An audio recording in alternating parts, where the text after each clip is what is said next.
Byron, New York is chief political correspondent at the Washington Examiner. Tom Fitton is president of Judicial Watch. They join us both tonight. Tom, first to you. You read these questions. Your reaction was what? Well, you have to wonder what Mueller's up to here. Is he acting as a special counsel?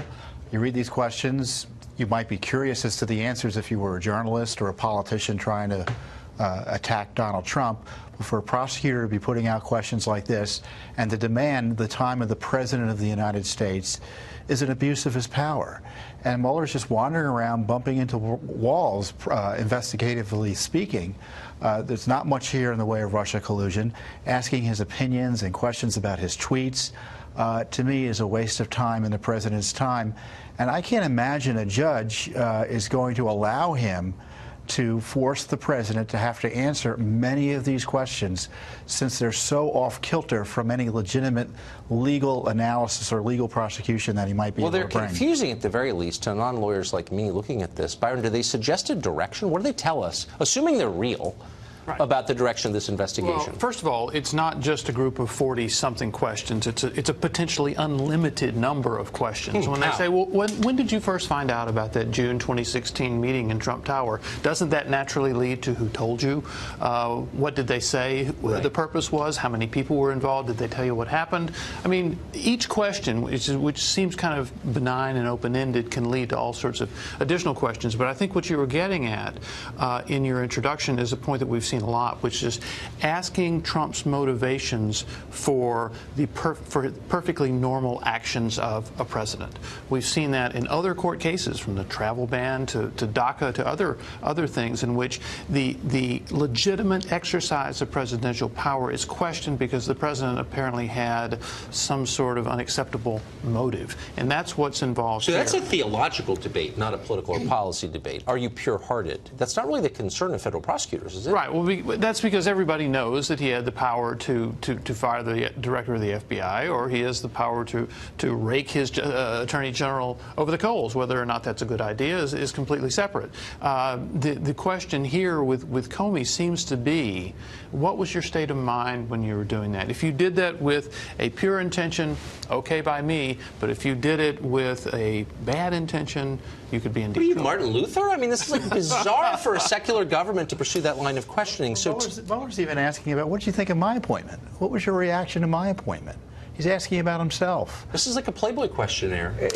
What are your greatest strengths? What are your turnoffs? You know what? Go ahead. It's bizarre.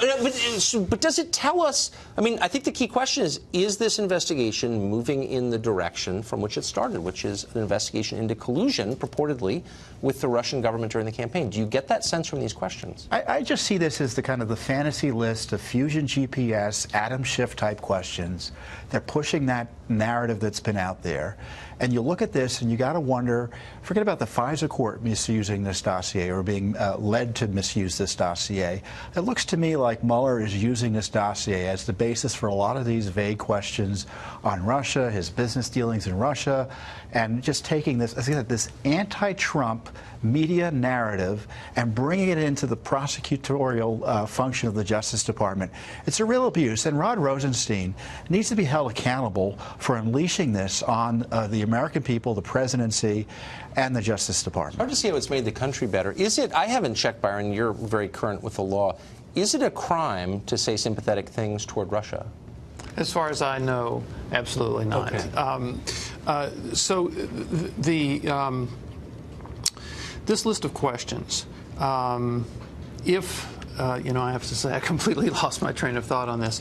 Does it seem like this is moving, however, toward what we were promised at the outset, which is an examination of whether Russia played a significant role in our election? The thing to remember about this is there's not a whole lot new in these questions. When you look at some of the areas, Michael Flynn, Comey, Sessions, and collusion, it doesn't indicate that Mueller has come up with some completely new area of inquiry that we didn't know about before.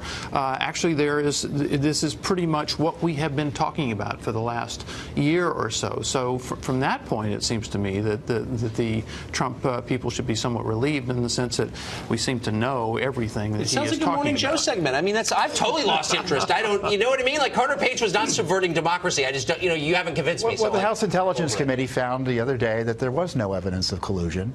And there's nothing in this list of questions to suggest that Mueller has info that the House Intelligence They Committee were didn't. covering up for Vladimir Putin. Well. Okay, just so you know. Gentlemen, thank you. You're welcome. for that.